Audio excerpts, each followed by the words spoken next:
하나님 말씀은 베드로전서 5장 8절에서 베드로후서 1장 2절입니다. 베드로전서 5장 8절부터 제가 봉독하겠습니다. 바른 성경 352페이지입니다. 정신을 차리고 깨어 있으라. 너희의 대적 마귀가 우는 사자같이 두루다니며 삼킬 자를 찾고 있으니 너희는 믿음으로 굳게 서서 마귀를 대적하여라. 너희가 아는 대로 너희의 형제들도 세상에서 동일한 고난을 겪고 있다. 모든 은혜의 하나님 곧 그리스도 예수님 안에서 너희를 자신의 영원한 영광 가운데로 부르신 분께서 잠시 고난을 당하는 너희를 친히 온전하게 하시고 굳게 세우시며 강하게 하시고 견고하게 하실 것이다. 권력이 영원히 그분께 있기를 원합니다. 아멘. 내가 신실한 형제로 아는 실로아노 편에 너에게 간단히 써서 너희를 권하고 이것이 하나님의 참된 은혜임을 증언하였다. 너희는 이 은혜 안에 견고히 서 있어라. 함께 택하심을 받은 바벨론에 있는 교회와 나의 아들 마가가 너에게 문안한다. 너희가 사랑의 입맞춤으로 서로 문안하여라. 그리스도 안에 있는 너희 모두에게 평강이 있을지어다. 베드로후서 1장 1절. 예수 그리스도의 종이며 사도인 시몬 베드로는 우리 하나님 곧 구주 예수 그리스도의 의를 힘입어 우리와 동일하게 보배로운 믿음을 받은 자들에게 편지를 쓴다. 하나님과 우리 주 예수님을 아는 것으로 너에게 은혜와 평강이 더욱 많을지어다. 베드로후서 1장 2절까지 봉독했습니다.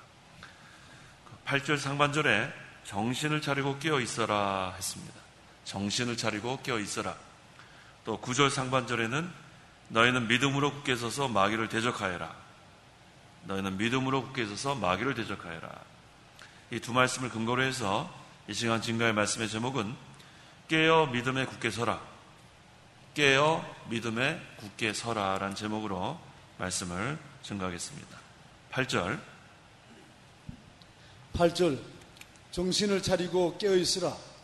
너희의 대적 마귀가 우는 사자같이 두루다니며 삼킬 자를 찾고 있으니. 이 말세의 마지막 때를 사는 우리 성도들은 정신을 차려야 합니다. 정신 차리지 않으면 우리가 마귀한테 당합니다. 정신을 차리고 깨어 있어야 한다. 깨어 있으란 말은 신앙의 잠에서 깨라는 말씀이에요. 잠들어 있으면 당합니다. 잠자는 사이에 무슨 일을 당할지 알 수가 없어요. 그래서 항상 정신을 차리고 깨어 있어라. 우리의 대적 마귀가 우는 사자같이 두루다닌다. 이 운다는 것은 배고파서 우는 거예요. 뭔가를 잡아먹으려고 삼킬 자를 찾는 겁니다. 그래서 우리가 이 마귀 밥이 되지 않으려면 항상 정신 차리고 신앙의 잠에서 깨어 있어야 합니다. 그렇지 않으면 마귀의 밥이 되고 맙니다. 그 다음에 여기 보니까 그 10절의 하반절에 너희를 친히 온전하게 하시고 굳게 세우시며 강하게 하시고 견고하게 하실 것이다. 우리가 혼자서 마귀를 대적하는 것이 아니라 우리를 온전하게 하시고 또 굳게 세우시고 강하게 하시고 견고하게 하시는 하나님의 능력이 있기 때문에 이것을 이길 수 있는 겁니다. 그래서 항상 깨어 있으려면 자기를 먼저 이겨야 돼요. 자기. 항상 우리의 대적이 마귀라고 여기 나와 있지만 자기 자신이 대적이 될 때가 많이 있습니다. 자기를 쳐서 이겨야 합니다. 그러려면 삼가 조심해야 돼요. 우리가 삼가 조심하지 않아서 우리가 말 실수할 때가 있고 또 우리가 잘못할 때가 많이 있습니다. 그래서 자기를 이기는 생활, 삼가 조심하는 생활 힘써 나가야 합니다. 그래서 이 마귀가 항상 우리를 삼키려고 한다는 것, 이걸 우리가 항상 경계해야 합니다. 그렇지 않으면 날마다 마귀밥이 될 수도 있어요. 날마다. 평생 마귀밥 될 수도 있습니다. 그래서 정신을 차리고 깨어 있어라. 그래서 이 마귀가 우리를 어떻게 미혹하냐면 세 가지로 미혹을 합니다. 육신의 정욕, 또 안목의 정욕, 그 다음에 이생의 자랑. 이게 우리의 부패성에서 나오는 겁니다. 우리의 욕심. 이 세 가지가 항상 삼가 조심하지 않으면 마귀 밥이 되고 말아요. 우리 욕심 없는 사람이 이 세상에 어디 있어요? 욕심. 또 우리 특별히 우리 청소년들 항상 이 안목의 정욕 조심해야 돼요. 요즘은 이 마귀가 이 보는 거 가지고 얼마나 우리를 현혹하는지 몰라요. 요즘 뭐 희한한 것들이 많아요. 뭐 포키만고가 뭐예요? 포키만고. 게임이에요? 살다 살다 별일을 다 봤어요. 포켓몬고 게임한다고 속초에 갔어요.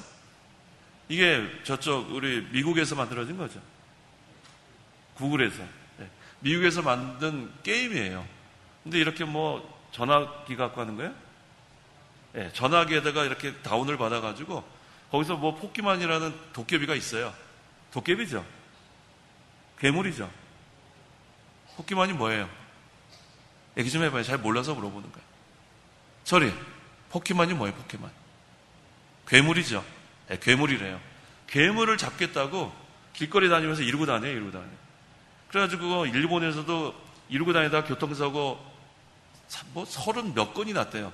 자동차 안 보고 이거 괴물 잡겠다 이러고 다니는 거예요. 근데 우리나라는 서울에는 그게 못 잡는데요. 괴물을. 저 강원도 속초에만 잡을 수 있대요. 그래가지고 속초에 가가지고 이러고 있어요. 이러고. 차가 옆에 있어도 이러고 다닙니다. 그러다가 바다에 빠질 뻔하는 사람도 있고. 그래서 거기 뭐 방파제 있는 데서는 경고방송이 나온다는 거예요. 바다에 빠질 테니까 앞보고 다니라고. 그러니까 이 참 마지막 때가 되니까 별 희한한 일들이 많이 일어나요. 우리 옛날에 그건 생각도 못했죠. 전화긴 전화만 하는 건데 뭐 그걸 가지고 뭐 무슨 괴물을 잡고 뭐 정신 못 차립니다. 이게 다 안목의 정욕이에요. 눈에 보이는 거 가지고 좀 따라가는 겁니다.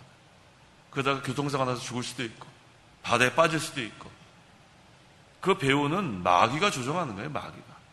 이 괴물이 뭐가 그렇게 좋다고 그렇게 괴물 따라다니고. 요즘 그 게임에 그 중독된 애들이 많습니다. 그 배우는 마귀로 봐야 돼요.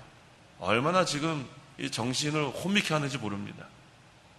그래서 항상 우리가 이 육신의 정욕, 안목의 정욕, 그 다음에 이생의 자랑, 또 우리를 자꾸 교만하게 만드는 것, 자랑하게 만드는 것, 거기에 우리가 빠지면 안 됩니다. 근데 마귀가 우리를 이렇게 좀 무섭게 나타나가지고 좀 미혹하면은 정신을 차릴 텐데 광명한 천사의 얼굴로 다가온다는 게 문제예요. 부드럽게 다가옵니다. 부드럽게 다가와서 마치 천사가 우리에게 온 것처럼.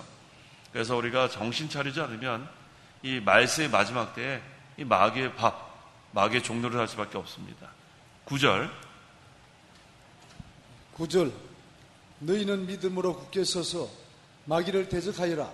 너희가 아는 대로 너희 형제들도 세상에서 동일한 고난을 겪고 있다. 예, 그렇다면 우리가 이 마귀를 이겨야 되는데 마귀를 어떻게 이겨야 되는가? 이 9절에서 증거합니다. 마귀를 이기는 방법 첫째는 믿음으로 굳게 서서라고 했어요. 믿음으로 굳게 서서. 이 믿음으로 굳게 서지 않으면 마귀 이길 수 없습니다. 깨어 믿음에 굳게 서라. 이 믿음이 중요한 거예요. 믿음으로 굳게 서면 이 마귀를 이길 수 있습니다. 그럼 어떠한 믿음을 가져야 되는가? 마태복음 16장 16절 17절. 이 믿음으로 우리가 굳게 서야 돼요. 17절 16절 17절 16절 시몬 베드로가 대답하여 말하였다. 주님은 그리스도이시며 살아계신 하나님의 아들이십니다. 예수께서 그에게 대답하여 말씀하셨다. 바요나 시몬아, 내가 복이 있다. 이를 내게 계시하신 분은 사람이 아니라 하늘에 계신 내 아버지이시다. 네, 주님은 그리스도이시며 살아계신 하나님의 아들입니다. 이 믿음으로 나가면 되는 거예요. 주님은 그리스도시고 살아계신 하나님의 아들입니다. 이 신앙 고백을 하는 성도, 이 믿음으로 나가는 성도가 복이 있습니다. 17절에 복이 있다고 했어요? 예. 뭐라고 그랬습니까? 내가 복이 있다? 예, 내가 복이 있다. 주님은 그리스도시며 살아계신 하나님의 아들이라는 그 신앙 고백, 그 믿음을 갖고 있는 성도는 복이 있습니다. 이것은 하나님이 계시한 거라고 그 다음에 나와 있죠. 거기 다시 한번 읽어봐요. 17절 17절 예수께서 그에게 대답하여 말씀하셨다. 바요나 시몬아, 내가 복이 있다. 이를 내게 계시하신 분은 사람이 아니라 하늘에 계신 내 아버지이시다. 이 믿음을 우리에게 주신 분은 하나님이라는 거예요. 내가 고백하는 게 아니라 내 마음에 이 믿음을 주신 분은 하나님이에요. 주님은 그리스도다. 살아계신 하나님의 아들이다. 이 그리스도라는 뜻은 왕이고 선지자고 제사장의 뜻입니다. 그래서 그리스도를 믿는 성도는 우리도 왕 같은 제사장이 되는 거예요. 우리는 택하신 족속이고 왕 같은 제사장이고 거룩한 나라고, 이 믿음으로 나가면 마귀를 넉넉히 이길 수 있습니다. 그래서 둘째는 어떻게 이겨야 되냐면 마귀를 적극적으로 대적해야 돼요. 마귀 무서워서 도망 다니면 안 돼요. 더러운 영아, 그 사람에게서 나가라. 그냥 적극적으로 대처하는 거예요. 이 마귀 뭐가 무서워서 마귀를 피해 다녀요. 우리는 적극적으로 마귀를 대적할 수 있습니다. 그 다음에 세 번째는 고난을 각오해야 돼요. 여기 9절 하반절에 너희가 아는 대로 너희 형제들도 세상에서 동일한 고난을 겪고 있다. 이 마귀의 미혹 안 받는 성도는 한 명도 없어요. 동일한 고난을 받고 있는 거예요. 그래서 우리는 위로가 돼요. 우리 혼자서만 이 마귀의 공격을 받는 게 아니라 우리 동일한 고난 다 받고 있습니다. 그래서 우리가 이번에 우리 청년부 주제가 뭐였어요? 동역자. 그래서 동역자가 필요한 거예요. 동일한 고난을 받고 있기 때문에 우리는 다 손을 잡고 같이 걸어가는 거예요. 혼자서 신앙생활 하는 게 아닙니다.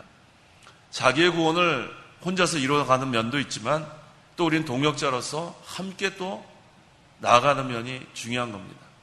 그래서 이번에 우리 그 수련회 보니까 숫자는 좀 적어졌어요. 제가 어저께 오늘 아침에 보고를 받았는데 숫자는 작년만 못해요. 작년보다 거의 100명 가까이 줄어든 것 같아요.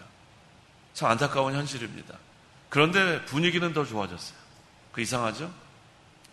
숫자는 100명 가까이 줄어들었는데 이 아이들이 예배에 참여하는 모습이나 이렇게 강의를 듣는 모습은 더 나아진 것 같습니다. 그건 뭐예요? 점점 걸러지는 거예요. 이 참 안타까우면서도 확실해지는 겁니다. 점점 수는 적어진다는 것은 이제는 숫자가 점점 적어지게 돼 있어요. 그거는 성경대로 나가는 겁니다. 좁은 문으로 들어가는 자는 점점 적게 돼 있습니다. 그 수가 매우 적으니라. 그래서 숫자가 줄어드는 것은 그렇게 관여하지 않습니다.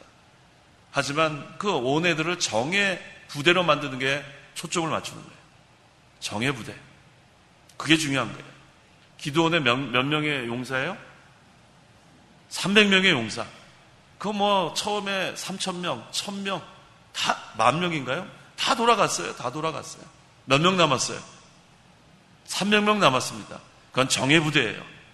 그래서 숫자 줄어드는 건 그렇게 별로 신경 쓰지 않아요. 그 정예 부대가 남는 게 중요한 거예요.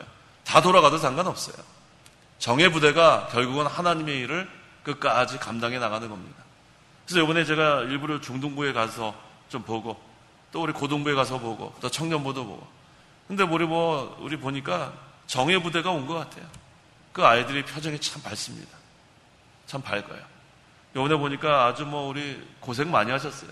지난 우리 여름 성경학교 때도 고생 많이 하셨어요. 우리 사역자들, 또 반사들, 또 식당 봉사, 차량 운행, 땀을 뻘뻘 흘리면서 얼마나 지금 더운데 봉사하고 또 이번에 수련회 가서도 얼마나 열심히 우리 봉사하는 사람들 참 복이 많을 겁니다.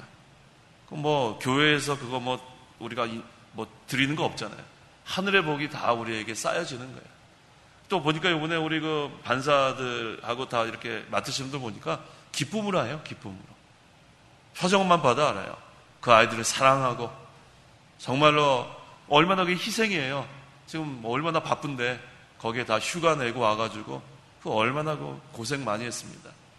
그게 얼마나 중요한지 몰라요. 그래서 저는 이번에 그 모습을 보면서 점점 정예 부대로 만들어지는구나. 점점 정예 부대. 그래서 우리가 한편으로는 그 학생, 청년들 수가 줄어드는 것에서 안타까움도 있어요.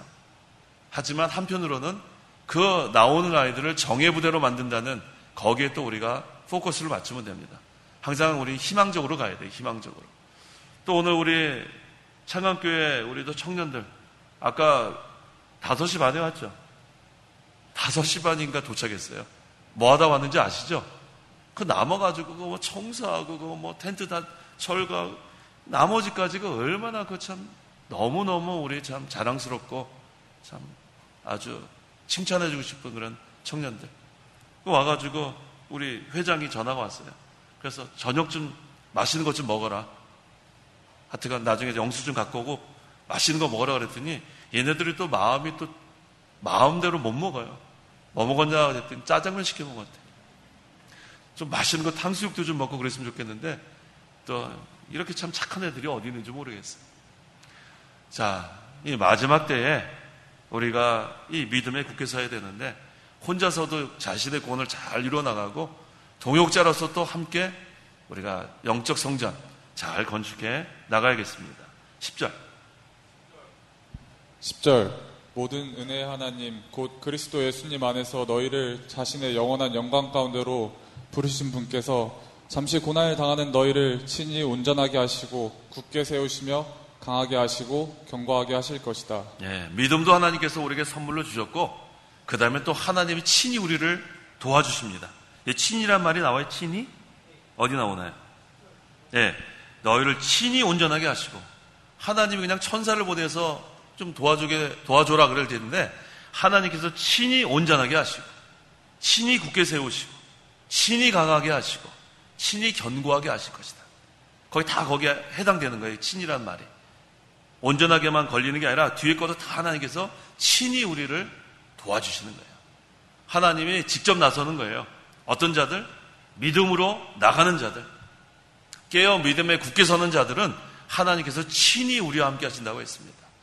천사들 보내서 도와주라는 게 아니라 하나님이 직접 도와주신다는 말이에요. 그러니까 얼마나 우리가 강해지겠어요.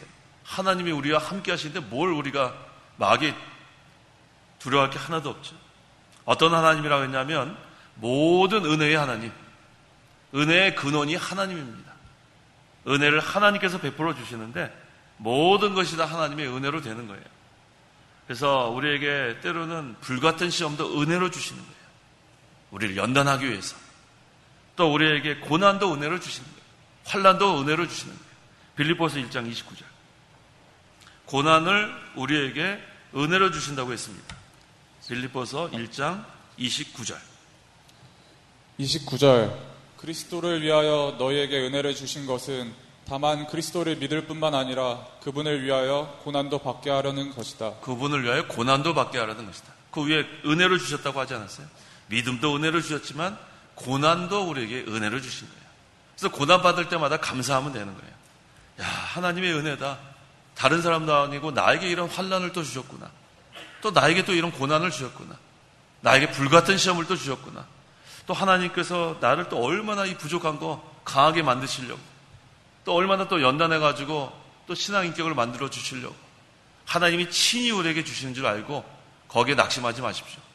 환난도 은혜로 주신 거고 고난도 은혜로 주신 거고 불같은 시험도 은혜로 주신 거고, 그래서 우리가 편안할 때만 감사하는 게 아니라 고난 주실 때도 감사하세요. 은혜로 주신 것으로 우리가 믿으면 됩니다. 그런데 여기 보니까 잠시 고난을 당한다고 했어요. 계속해서 고난 당하는 게 아니에요.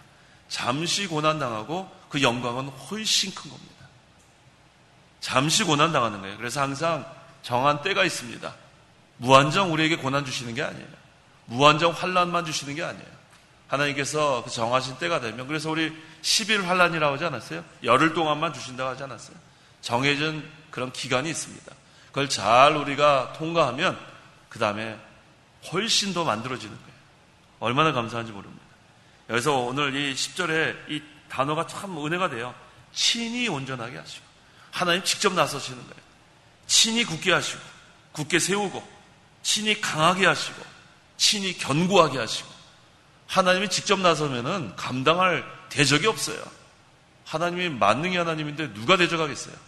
그래서 우리가 그 하나님을 믿고 나가는 겁니다. 11절에 권력이 영원히 그분께 있을지어다. 모든 권세와 능력이 하나님께 있다는 거예요. 우리는 하나님께 영광을 돌리면 그것으로 되는 겁니다. 저 오늘 그 수련의 마지막 시간을 저에게 맡겨가지고 1시간 20분 동안 그 개혁주의 신학에 대해서 우리 청년들한테 제가 강의를 했습니다. 이제 3가지만 했어요. 그거 뭐 강의하려면 한 학기 동안 할 수도 있는데, 그거 뭐 아이들이 어젯밤에 뭘 했는지 그렇게 다 조느라고 정신을 못 차려요. 이 마지막 시간이 참 어렵더라고요. 여기 깨우면 여기서 자고, 여기서 깨우면 여기서 자고. 그래서 제가 오늘 아주 특별 그러한 좀 수단을 썼어요. 조는 사람 옆에서 좀 따귀를 때리라고 해서 따귀를. 여기서 짝, 저기서 짝. 뭐 어떡하겠어요. 뭐 여기서 졸고 저기서 졸고 뭐 정신을 못 차려요. 그래도 뭐 어떡하겠어요. 그래도 그 아이들 그 1년에 한 번 강의하는데 깨워야지 어떡하겠어요. 그래서 뭐 나중에 싸움 나지 않았어요? 막 때렸는데 아까. 별일 없었어요? 다행이네요. 막 좀 깨우라 그랬어요. 옆에서. 자, 그 애들에게 세 가지를 제가 오늘 강하게 증거했습니다. 개혁신학은 첫째 하나님 중심, 둘째는 뭐였어요? 성경 중심, 셋째는 교회 중심. 거기다가 여러 가지를 제가 예를 들었는데 세 가지가 중요한 거예요. 하나님 중심, 성경 중심, 교회 중심. 우리가 이렇게 모여서 예배하는 것도 하나님을 위해서 모이는 거고, 하나님 섬기려고. 내가 신앙생활 하는 것도 하나님을 위해서 하는 거고, 우리가 무슨 일을 하든지 하나님을 위해서 하는 거예요. 그걸 신본주의라고 합니다. 하나님을 위해서 해야 신본주의가 되지, 사람들을 만족시키게 되면 그다음부터 인본주의가 되는 거예요. 그게 바로 첫째가 되는 거예요. 하나님의 영광만을 위해서. 그래서 소요리 문답 첫 번째가 사람의 제일 되는 목적이 하나님을 영화롭게 하고 이렇게 시작되는 겁니다. 두 번째는 성경 중심이라고 해서 성경 중심. 오늘날 이 성경을 뒷전으로 하고 어떠한 프로그램과 여러 가지 그런 것을 그냥 막 고안해내고 있어요. 근데 성경을 옆으로 하면 그다음부터는 하나님이 인정 안 하는 거예요. 하나님을 우리가 모시고 하나님을 섬기고 하나님께 예배하는데 성경을 제끼고 그다음부터는 몇만 명이 모여도 그거는 보리떡 5개와 물고기 2마리 먹으러 온 그러한 사람들밖에 안 되는 거예요. 자기의 필요를 위해서 교회에 오는 사람들. 그 무슨 의미가 있어요? 하나님을 섬기고 하나님을 예배하고 그 다음에 어떻게 하나님을 기쁘시게 할까? 그건 성경에 다 나와 있기 때문에 성경 중심으로 갈 수밖에 없습니다. 세 번째는 교회 중심. 오늘날 우리 청소년 중에서 이 교회를 뒷전으로 하는 사람들이 많이 있어요. 교회를 떠나서 무슨 하나님을 기쁘시게 하겠어요? 어떤 선교단체에 안 가도 되는 거예요. 교회를 와야지 왜 선교단체에 가?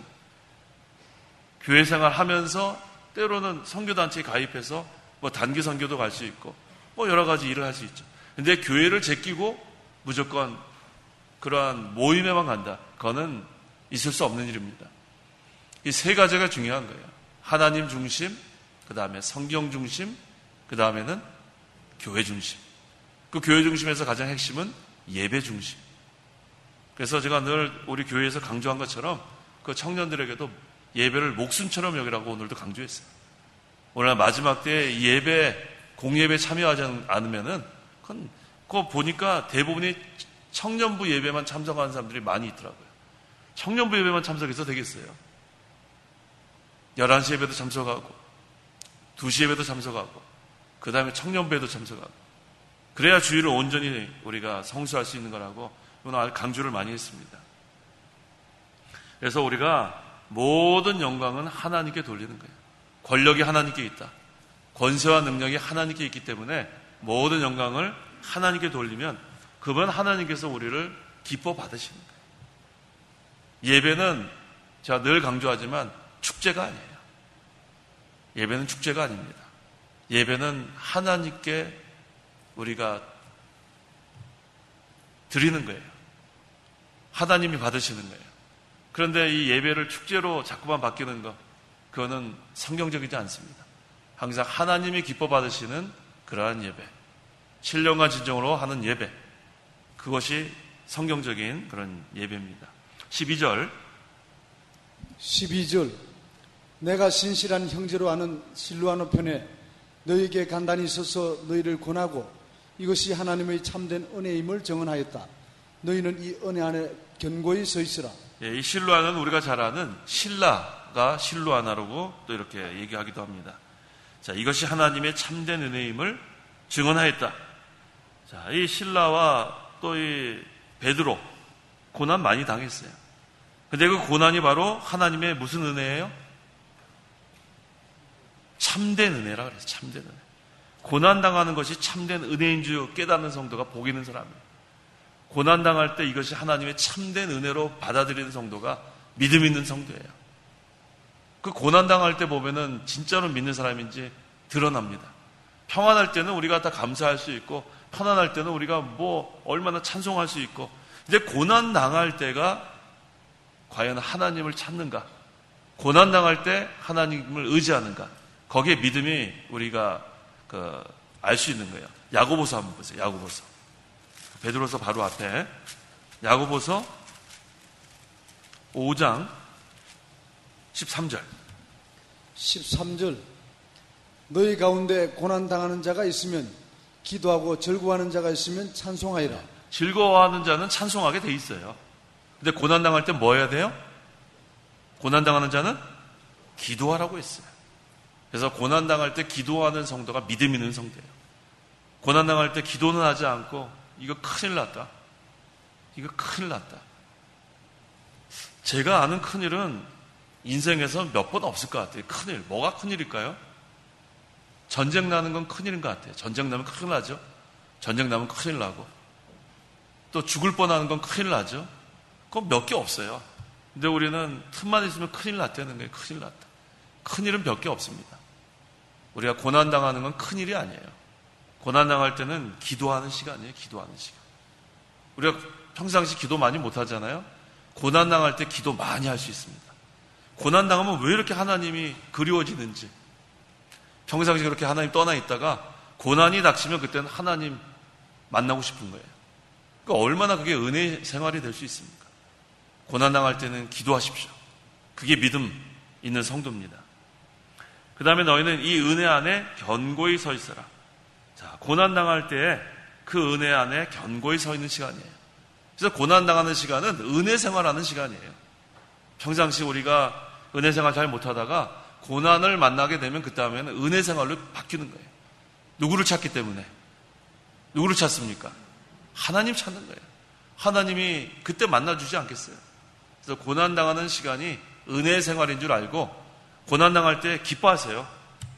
고난당할 때 기뻐하라고 했어요? 환난을 만날 때 기뻐하라고? 그 야고보서 1장에 나오잖아요. 야고보서 1장 2절에 나 형제들아 너희가 여러 가지 시험을 만나거든 온전히 기쁘게 여겨라. 왜 기뻐요?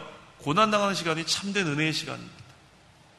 고난당하는 시간에 은혜 안에 견고히 서 수 있는 시간이기 때문에. 그래서 고난을 두려워하지 마세요. 믿음 지키다 고난당하는 것, 주일 성수하다 고난당하는 것, 그게 바로 은혜 받는 시간인 줄 알면 됩니다. 13절, 함께 택하심을 받은 바벨론에 있는 교회와 나의 아들 마가가 너에게 문안한다.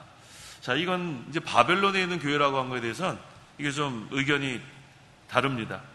이걸 왜 바벨론에 있는 교회라고 했을까?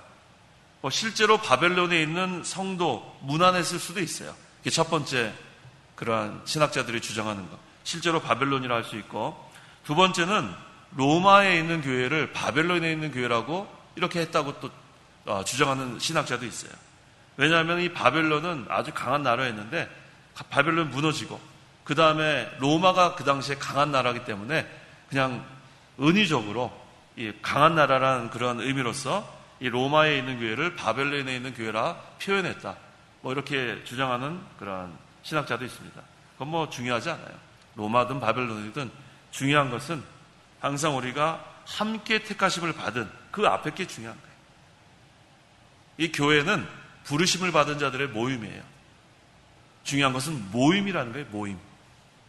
혼자서 외롭게 신앙생활하는 게 아니에요. 부르심을 받은 자들의 모임, 택하심을 받은 교회. 그래서 얼마나 우리가 힘이 납니까? 혼자 있는 게 아니에요. 우리 어저께 우리 청년부 마지막 12시인가요? 그때 모여가지고 둥그렇게 앉아가지고 우리가 함께 기도했어요. 얼마나 그게 은혜의 시간인지 몰라요. 그때 모여가지고 몇십 명이 모여가지고 서로 통성으로 기도하고 얼마나 그게 은혜가 되는지 몰라요. 아픈 우리 청년, 백혈병 걸린 청년, 우리가 평상시 기도 잘 못했는데 그때 또 함께 또 우리가 함께 기도하고 그거 얼마나 중요한지 몰라요. 위에 기도해 주세요. 병든 자가 있으면 함께 기도해 주고 낙심한 자가 있으면 함께 기도해 주고 이게 바로 교회예요. 교회는 독불장군이 아니에요. 나만 잘 되면 된다가 아닙니다. 나만 잘 되는 게 교회가 아니에요. 부르심을 받은 자들의 모임, 택함을 받은 자들의 모임, 이것이 바로 교회입니다. 자, 그 다음에 우리 베드로후서 1장 1절. 1장 1절. 예수 그리스도의 종이며 사도인 시몬 베드로는 우리 하나님과 구주 예수 그리스도의 의를 힘입어 우리와 동일하게 보배로운 믿음을 받은 자들에게 편지를 쓴다. 그 14절 안 했죠? 네, 14절. 너희가 사랑의 임받침으로 서로 문안하여라. 그리스도 안에 있는 너희 모두에게 평강이 있을지어다. 서로 문안하는 것. 제가 지난번에도 말씀한 것처럼 신방하는 것 중요하다고 했죠? 신방. 신방에서 우리가 서로 문안하는 것 중요합니다. 또 평상시에도 우리가 이렇게 서로 좀 돌아보는 것, 이게 중요합니다. 그 다음에 그리스도 안에 있는 너희 모두에게 평강이 있을지어다. 그리스도 안에 있으면 평강이 있는 거예요. 그리스도 안에 있으면. 그리스도 밖에는, 거기에는 걱정 근심이에요. 그리스도 안에 있는 너희 모두에게 평강이 있을지어다. 그 다음에 조금 전에 읽었던 베드로서 1장 1절에서 이 시몬 베드로는 자기를 뭐라고 밝히죠? 맨 처음에 예수 그리스도의 종이라고 했어요. 이 종이 참 중요한 겁니다. 이 종이라는 것은 어떤 의미가 있냐면 주인을 위해서 사는 사람이 종이에요. 주인을 위해서 사는 사람. 우리는 주인이 누굽니까? 하나님이죠. 하나님 우리 주인 아니에요. 그래서 우리는 하나님을 위해서 사는 자들이에요. 나를 위해서 사는 게 아니라 예수 믿기 전에는 나를 위해서 살았는데 예수 믿은 다음에는 하나님이 우리의 주인이 됩니다. 두 번째, 종은 주인의 명령대로만 하는 거예요. 주인의 명령대로. 종이 자기 생각대로 뭐 해놓은 다음에 나중에 주인한테 책망받을 수도 있는 거예요. 제 생각에는 이게 더 나은 것 같은데요. 그런 종 본 적 있어요? 제 생각에는 이게 아닌 것 같아요. 자, 혹시 이런 우스운 그런 말 들어봤어요? 촌놈 우들거려야 매만 맞는다. 저만 하는 건가요? 촌놈 우들거려야 매만 맞는다. 처음 들어보셨어요? 저만 알고 있군요. 촌놈이 뭐예요? 시골에서 이렇게 상경한 사람을 촌놈이라고 하잖아요. 우들거린다는 건 자꾸만 막 뭐라고 투덜거리는 거예요. 그럼 뭐만 맞아요? 매만 맞는 거예요. 촌놈 우들거려야 매만 맞는다. 종은 주인이 명령한 대로만 순종하면 그분 되는 거예요. 자꾸만 따지고 이거 잘못됐다 그러면 안 돼요. 하나님께서 다 정해놓은 그런 방법이 있는데 내 생각이 더 낫다고 주장하면 안 되는 거예요. 그래서 종은 주인을 위해서 살아야 되고 종은 주인의 명령대로만 순종해 나가는 거예요. 그 다음에 세 번째, 종은 자신에 대한 소유권이 없어요. 그 당시에 종은 주인한테 그냥 소속되어 있는 거예요. 자기 소유가 없어요. 주인이 먹여주고 주인이 입혀주고 주인이 살 곳을 주는 거예요. 이게 바로 종이었습니다. 자, 근데 우리의 주인은 막강해요. 하나님이 우리의 주인이에요. 먹을 거 걱정할 하나도 없어요. 뭐를 입을까 걱정할 거 하나도 없어요. 어디에 살까 걱정할 게 하나도 없습니다. 그럼 우리가 해야 될 것은 뭐예요? 먼저 그의 나라와 그의 의만 구하면 되는 거예요. 그게 주인께서 우리에게 명령하는 거예요. 나를 위해서 살아라. 하나님께서 우리에게 명령하셨는데 그 방법은 딱 두 가지밖에 없어요. 그의 나라와 그의 의만 구하면 내가 다 먹여주겠다. 내가 다 입혀주겠다. 내가 다 살 곳을 주겠다는 거예요. 그래서 여기 그 사도 베드로가 예수 그리스도의 종이라고 밝힌 거 참 중요한 겁니다. 우리는 예수 그리스도의 종이 돼야 돼요. 하나님의 종이 돼야 돼요.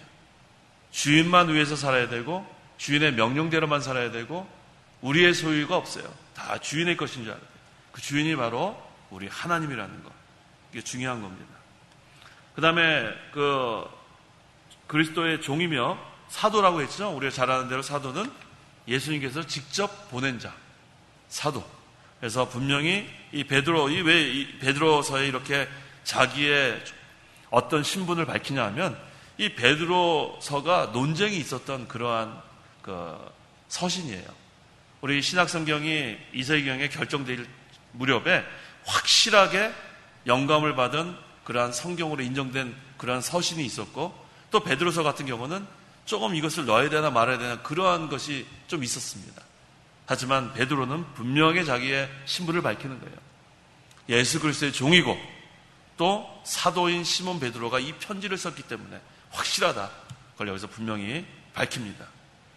이것을 누구에게 보낸다고 했냐면 그 1절 하반절에 보배로운 믿음을 받은 자들에게 편지를 쓴다고 했어요. 보배로운 믿음을 가진 자. 자, 우리가 갖고 있는 이 믿음은 보배로운 믿음이에요. 보배로운 믿음. 귀한 믿음이라는 거예요. 이 믿음은 하나님께서 주신 믿음인데 얼마나 보배로운 믿음이에요. 그래서 우리가 이 믿음으로 굳게 서야 됩니다. 보배로운 믿음으로 굳게 서야 돼요. 항상 깨어 있어야 되고 그 다음에 보배로운 믿음으로 굳게 서 있는 것. 이게 아주 중요합니다. 그 다음에 2절에 뭐라고 했어요? 하나님과 우리 주 예수님을 아는 것으로 너에게 은혜와 평강이 더욱 많을지어다. 요한복음 17장 3절. 영생이 바로 하나님과 또 예수 그리스도를 아는 거라고 했습니다. 요한복음 17장 3절. 3절. 영생은 이것이니 곧 유일한 참 하나님이신 아버지를 아는 것과 아버지께서 보내신 예수 그리스도를 아는 것입니다. 여기서 안다는 것은 믿는다는 뜻입니다. 하나님을 믿고 예수 그리스도를 믿으면 그게 영생이에요. 근데 영생은 두 가지 의미가 있어요.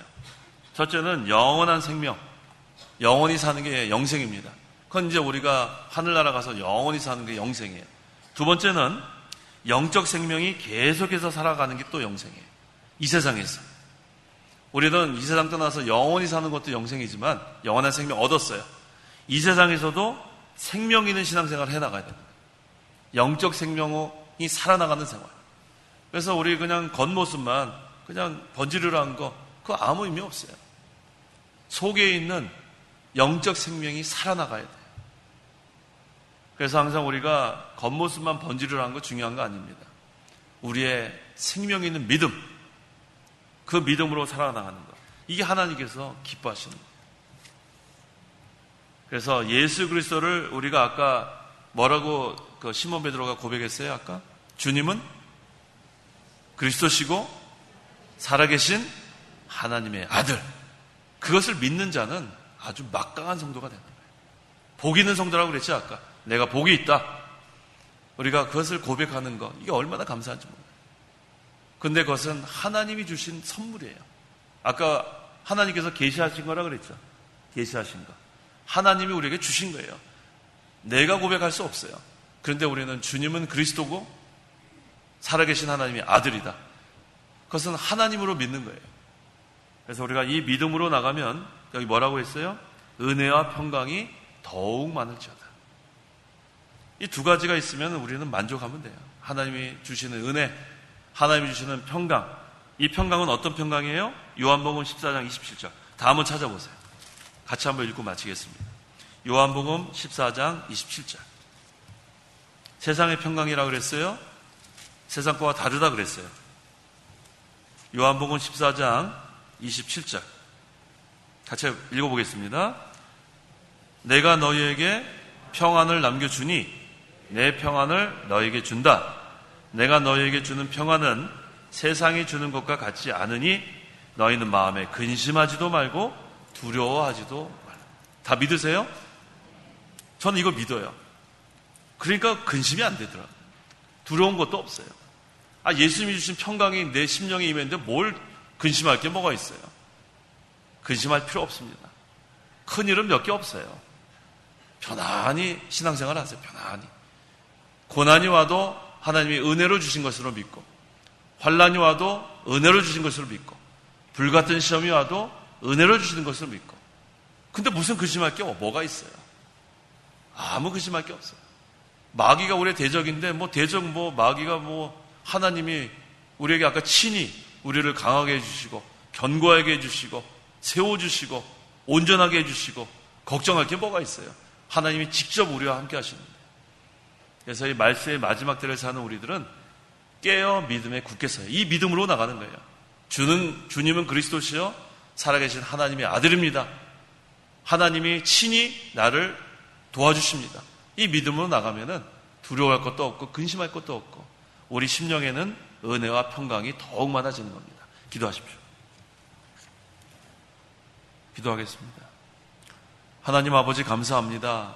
우리를 죄 가운데서 구원하여 주시고 하나님의 은혜로 예수님을 믿음으로 하나님의 자녀가 되게 하심을 감사합니다. 하나님께서는 우리를 연단시켜서 신앙 인격을 만들어 가신 하나님 참으로 감사합니다. 우리에게 고난도 은혜로 주시고 환난도 은혜로 주시고 불같은 시험도 은혜로 주셔서 어찌하든지 우리를 하나님의 자녀로서 잘 또 만들어지기를 원하시는 하나님 아버지 감사합니다. 하나님께서 친히 우리를 강하게 하시고 우리를 세워주시고 온전하게 하시고 견고하게 하신 하나님 아버지 참으로 감사합니다. 우리의 대적 마귀가 우는 사자같이 우리를 삼키려고 해도 하나님이 친히 우리를 보호해 주시니 감사합니다. 항상 우리는 자기 자신 또한 대적인 줄 알고 날마다 자신을 쳐서 복종시키고 항상 마귀의 미혹에 넘어가지 않도록 하나님께서 우리에게 보배로운 믿음, 굳건히 세워주셨기를 간절히 원합니다. 하나님께서 오늘도 저희들을 불러주셔서 하나님께 예배할 수 있는 시간 주심을 감사합니다. 우리가 온전히 하나님만을 위해서 살게 도와주시고 하나님 우리의 주인인 줄 알고 우리가 하나님의 말씀에 순종하고 우리가 갖고 있는 것이 아니라 모든 것이 하나님의 소유인 줄 알고 우리 먼저 그의 나라와 그의 의를 구하면 하나님께서 모든 것을 다 책임져 줄 것을 믿고 우리가 온전히 하나님의 종으로서 굳건히 서 나갈 수 있도록 도와주시옵소서. 예수님의 이름으로 기도하옵나이다. 아멘. 찬송가 474장, 새 찬송가 486장, 474장, 486장.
세상의 죄악된